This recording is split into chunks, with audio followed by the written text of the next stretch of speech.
Yabino ndeko yeyo artiste liste moyekoli pemola mwana azali pemola Limier Cambolo. Desejo a todos as calorosas boas-vindas. Mokolo malamu na biso banso. Lokola momesa no batal pe balanja réflexion bo salaka ninge to salaka elongo na bino. To lobaka met fois que moto akoka na sena moyo yo azate. Biso tu to ebi ndambo. Biblia oyo bakotangela biso lelo lobinini basusu bateaka na maele ka Dimitri ninga apôtre Paul atalisa biso bato bako interpréter Bible lelo bazana biso elongo. Koyebana ezali koyeba ve. Kotala ezali synonyme ya komona ve. Kotuna eza synonyme ya bozoba ve. Batunaka pona koyeba yende moto na mayele. Merci.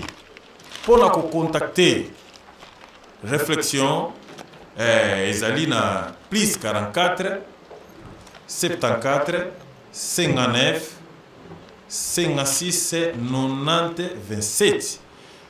Mina ba samedi ba événement belé sama samedi surtout o ezali ke été moi bozo ma fone to ngela bo pona moi za makasi na libanda awa na mboka na biso moi ezokota 21h30 moi dindi alors tozo lala mukie mais tozo lexa journée et belé. Thank you very much na ba soutien na bino vraiment et ça la biso malamu makasi.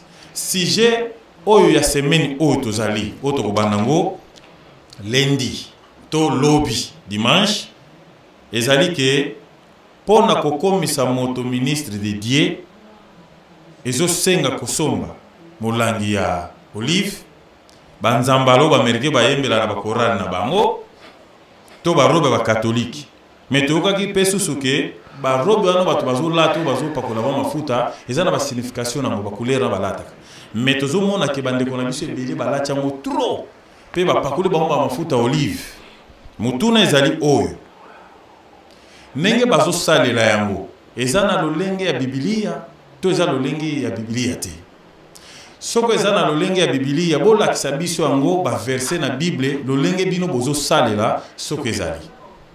Alors tokotala sikoyo ndenge bapakolaka mafuta na ancienne alliance eza ndenge bino bozosala.